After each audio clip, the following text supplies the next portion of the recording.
Hello everyone, complex analysis हम लोग discuss कर रहे हैं, है ना। उसी में लास्ट लेक्चर में हम लोगों ने डिस्कस किया था property of argument of Z and principal argument of Z, और उन्हें कैसे वो काम करती है उन सब पे हमने लास्ट क्लास में बात की थी, ठीक है ना। अब थोड़ा सा उसे आगे लेके चलते हैं। Representation of the argument of Z, argument of Z का अगर रिप्रेजेंटेशन सीख जाते हैं तो ऑब्वियस है ये प्रिंसिपल वाला है, तो सिंपली हम आर्गुमेंट जेड का भी सीख जाते हैं। आपको लगेगा कि इसका बता रहे दूसरे का नहीं बताएंगे, एक्चुअली बोथ आर सेम, उससे कोई फर्क नहीं पड़ता, ठीक है, क्योंकि वो केवल और केवल रोटेशन के बाद आता है, ठीक है। चलिए, तो सबसे पहले कुछ एग्जाम्पल की बात कर लेता हूँ। सबसे पहले मेरे पास आर्गुमेंट ऑफ जेड है और ये मुझे π/4 दिया है। अगर मैं कॉम्प्लेक्स प्लेन में कहूँगा तो ये कौन से कॉम्प्लेक्स नंबर होने वाले हैं जिनका आर्गुमेंट π/4 होने वाला है। ऐसे कॉम्प्लेक्स नंबर कौन कौन से होने वाले हैं जिनका आर्गुमेंट क्या होगा, π/4 होगा। एक चीज देखेंगे हम लोग,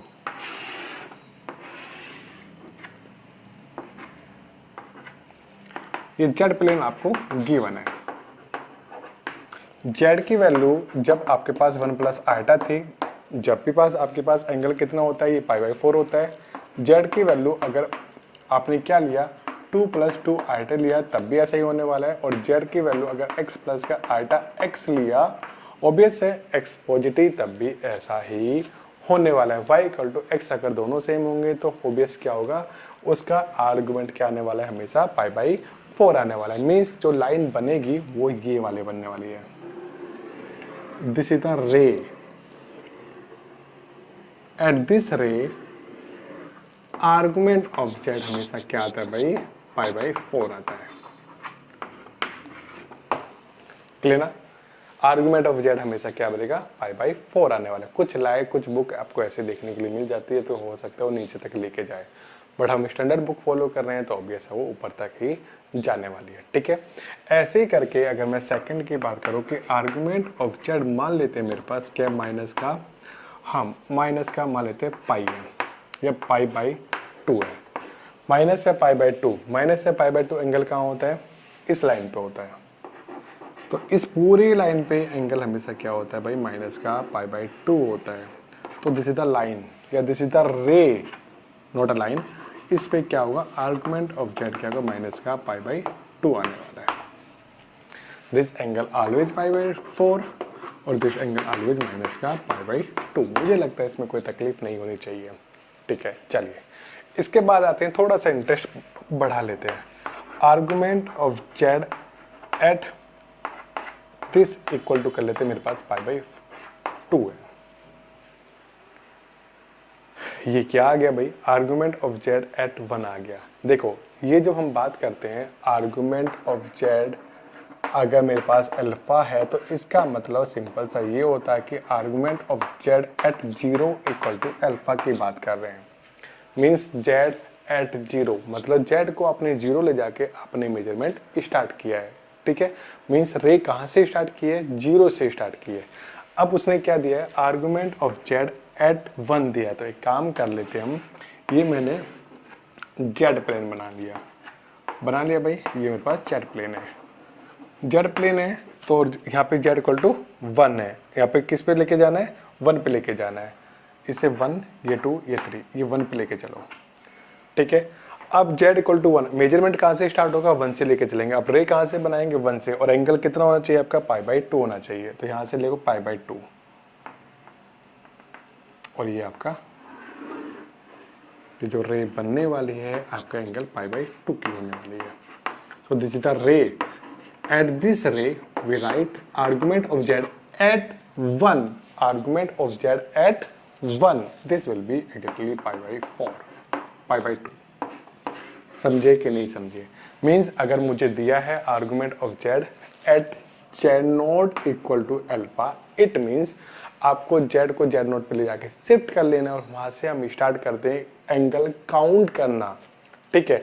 तब जाके हम उसका मेजरमेंट करते हैं और तब जाके उसके अकॉर्डिंग हम रे को ड्रॉ करते हैं। क्लियर ना, समझे। और इसी को थोड़ा सा और एग्जाम्पल के साथ मैं आगे लेके चलना चाहता हूँ, कुछ और अच्छे एग्जाम्पल, थोड़ा सा इंटरेस्ट और बढ़ाते हैं इसमें, अच्छे एग्जाम्पल ले लेते हैं। और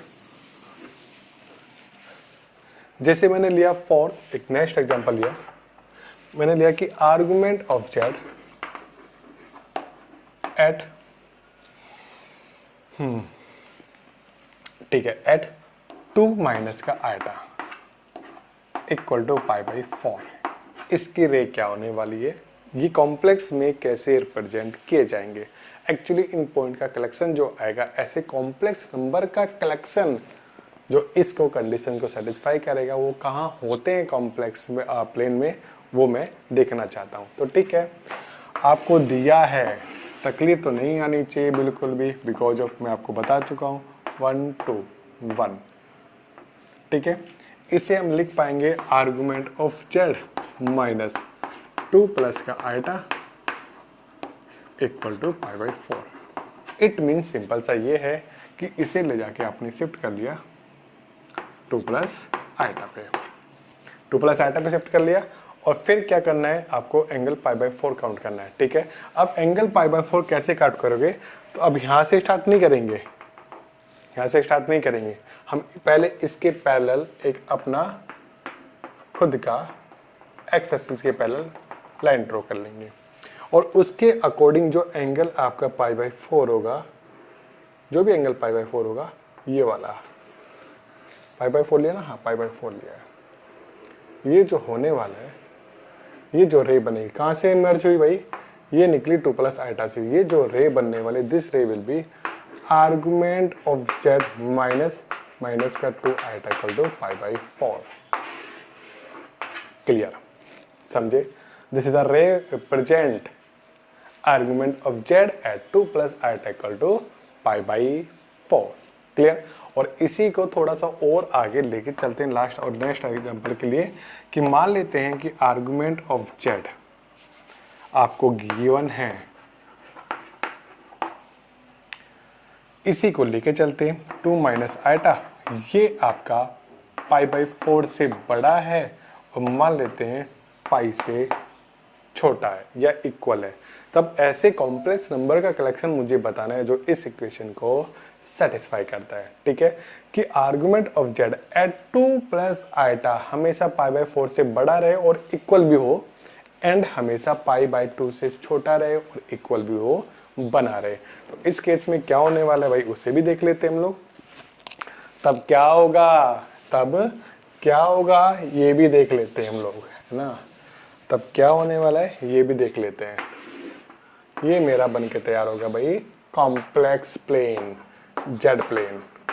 आर्गुमेंट बड़ा इंपॉर्टेंट है भाई, बाहर तक जाता है ना। ये आपको ड्रॉ करना आना चाहिए। पॉइंट ले आते हैं 1 प्लस 2, ये 1 प्लस 2, ये 2 प्लस का आइट आ गया। एक्सिस बना लेते हैं पैरेलल टू एक्स एक्सिस और similarly parallel to Y axis. Done. Argument कहाँ से स्टार्ट हुआ, पाई बाई 4 से, तो यहाँ से एंगल स्टार्ट करो, पाई बाई 4 तक लेके जाओ, ये आ गया। ये लाइन डार्क रखेंगे, क्यों वो बता देंगे। और कहाँ तक जाना है, एंगल पाई तक जाना है। ये पाई बाई 4 है और एंगल पाई तक जाता जाता यहाँ तक आता है, तो ये यहाँ तक आ गया। चलो चलिए भाई, ये argument, this line argument of Z, इसे मैं जेड नोट लिख लेता हूँ, थोड़ा सा नहीं तकलीफ दे रहा है और कुछ नहीं। Argument of Z at Z not equal to pi by 4 की लाइन है, और ये जो लाइन है ये argument of Z at Z not equal to pi by की लाइन है। क्लियर ना। ये यहाँ पे इक्वल टू है और यहाँ पे भी इक्वल टू है। क्लियर ना। अब वो चाहता है कि इससे बड़ा हो। देखो यहाँ पे एंगल पाई बाई 4 है, तो यहाँ पे पाई बाई कितने मान लेते हैं, 3 मान लेते हैं। ये पाई बाई 2 है और ऐसे ये बढ़ता चलेगा भाई। ठीक है, ये कहाँ जाएगा, बढ़ता चला जाएगा। ये जो पूरा का पूरा रीजन आपको दिख रहा है,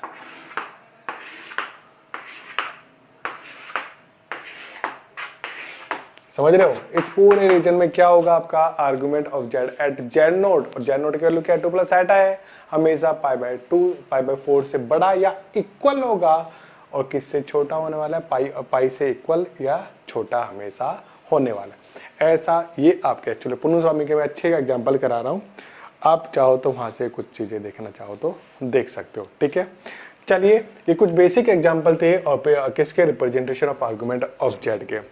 तो वी हैव डन क्या क्या भाई, आर्गुमेंट ऑफ जेड क्या होता है, प्रिंसिपल आर्गुमेंट ऑफ जेड क्या होता है, डिफरेंस क्या होता है वो मैं बता चुका हूँ, एंड मैंने क्या डिस्कस किया था, उनकी प्रॉपर्टीज क्या होती है, और नाउ फाइनली उन्हें आर्गुमेंट ऑफ जेड पे कैसे ड्रॉ किया, कॉम्प्लेक्स प्लेन पे कैसे रिप्रेजेंट किया जाता है, ये मैंने आपको बता दिया है। ठीक है, अब कुछ कॉम्प्लेक्स नंबर होते हैं, उनका भी कुछ इंपॉर्टेंट होता है,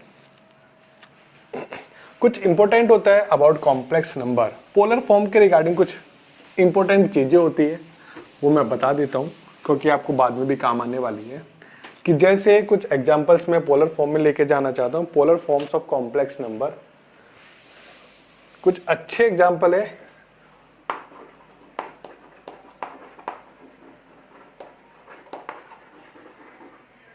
कॉम्प्लेक्स नंबर पढ़ा है आप लोगों ने, एक्सपर्ट हो सब लोग, है ना, बट कुछ अच्छे एग्जांपल है, मुझे लगे वो बता देने चाहिए, वो मैं आपको बता देता हूं। जैसे कि सबसे पहले अगर मेरे पास z equal to 1 plus iota है, तो ठीक है, इसके लिए अगर मैं r की वैल्यू चाहूंगा तो √2 आ जाएगी, और थीटा की वैल्यू कितनी आ जाएगी आपकी π/4 आ जाएगी। ठीक है, डन। तो यहाँ पे जो कॉम्प्लेक्स बनेगा वो बनेगा √2 e⁻i π/4, कोई बड़ी बात ही नहीं है।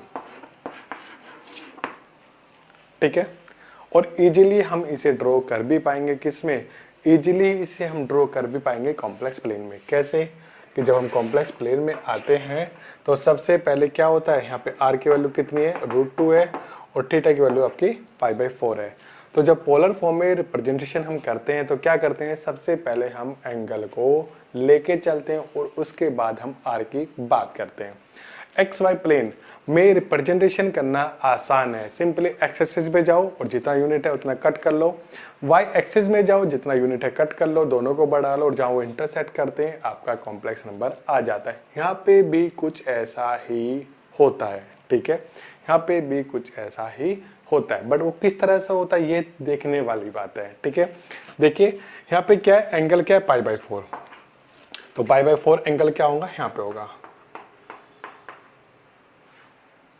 तो सबसे पहले हम π/4 का लेके चलेंगे। ये जो रे होती है अभी हमने पढ़ी थी, ये वो रे होती है जिसपे एंगल हमेशा क्या होता है, जेड का क्या होता है, हमेशा जेड का जो आर्गुमेंट होता है हमेशा π/4 आता है। क्लियर ना, समझ में आया। बट उसमें रेडियस कितनी है, √2, उसमें रेडियस क्या है, √2। यहाँ पे कॉम्प्लेक्स नंबर हो उसका भी एंगल कितना है आपका π/4 है, यहाँ पे कॉम्प्लेक्स नंबर हो उसका भी आर्गुमेंट π/4 है, यहाँ पे भी लो तो उसका भी पूरी रे पे π/4 है। बट मेरा कॉम्प्लेक्स नंबर कौन सा है ये भी तो देखना है, मुझे रिप्रेजेंट करना है इससे √2 e⁻i π/2 को। तो इसका मतलब ये है एंगल मेरे पास थीटा की वैल्यू π/4 है, वो मैंने ड्रॉ कर ली, और r की वैल्यू क्या है, √2। तो एक काम करते हैं, एक मेजरमेंट लेते हैं √2 का, और √2 मान लेते हैं यहाँ से तक कि 1 है, ये आपका 2 है, √2 2 से छोटा होता है, मान लेते हैं यहाँ से यहाँ तक कि जो डिस्टेंस है वो √2 है। मेजरमेंट लो, है ना, जैसे नहीं कहते पहले प्रकार में मेजरमेंट ले लो, उसके बाद टच कर लो, और यहाँ से यहाँ तक के कट कर लो। ये जो पॉइंट आएगा, this point will be z equal to √2 e⁻i π/4। This is the way कि how to represent a complex number in polar form in the complex plane।